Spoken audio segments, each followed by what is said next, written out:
நம்ம வந்து மார்க்ஸ் எதுக்கு அட்டெண்ட் பண்ணுறோம் அப்படிங்கிறது முதல்ல தெரிஞ்சுக்கங்க. நிறைய டாப்பர்ஸ் சொல்லுவாங்க, நான் 50 மார்க்ஸ் அட்டெண்ட் பண்ணியிருக்கேன், நான் 100 மார்க்ஸ் கொடுத்துருக்கேன் அப்படின்னு சொல்லுவாங்க. ஆனால் அந்த எல்லாத்துக்கும் அது ஒத்து வராது. சில பேர் அந்த டெக்னிக்கை ஃபாலோ பண்ணுவாங்க. இப்போ 100 பேர் யூபிஎஸ்சி எழுதுறாங்கன்னா 100 பேருக்கும் வேறு வேறு விதமான ஸ்ட்ராட்டஜி இருக்கும். ஒரே மாதிரி ஸ்ட்ராட்டஜி அடாப்ட் பண்ண மாட்டாங்க. ஒரு சில பேர் தான் அந்த மாதிரி 100 மார்க்ஸ் 50 மார்க்ஸ் கொடுப்பாங்க. நீங்கள் ஒரு ஸ்மார்ட் ஸ்டூடெண்ட்டாக இருந்தீங்கன்னா, இல்லை ஸ்மார்ட் ஸ்டூடெண்ட்டாக ஆகணும்னா மார்க்ஸ் வந்து எப்போவுமே லிமிட்டடாக கொடுங்க. நம்ம வந்து மார்க்ஸ் அட்டெண்ட் பண்ணுறது எதுக்கு அப்படின்னா, நம்மளோட வீக்னஸ் என்ன, அதை எந்த ஏரியாவில் இருக்குது, அதை எப்படி கவர் பண்ணலாம், இதுக்காக தான் நம்ம மார்க்ஸ் கொடுக்குறோமே ஒழிஞ்சு மார்க்ஸ் கொடுத்த உடனே நம்ம ப்ரிலிம்ஸ் கிளியர் பண்ணோங்கிறதுக்கு அர்த்தம் கிடையாது. So please come to terms with marks. உங்களோட செக்ஷனல் டெஸ்ட்டாகவும் இருக்கலாம், இல்லை ஹோல் பேப்பராகவும் இருக்கலாம்.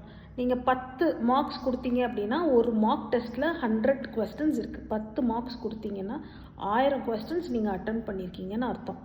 ஸோ 50 கொடுத்துருக்கேன், 100 கொடுத்துருக்கேன் அப்படின்னா I don't think so it is so much necessary. So நீங்கள் டிசைட் பண்ணிக்கோங்க. உங்களோட வீக்னஸ் கண்டுபிடிச்சி அதை இம்ப்ரூவ் பண்ணுறதுக்கு மட்டும்தான் மார்க்ஸ் கொடுத்தா ப்ரிலிம்ஸ் பாஸ் பண்ணலாங்கிறது it's not possible. It's a myth.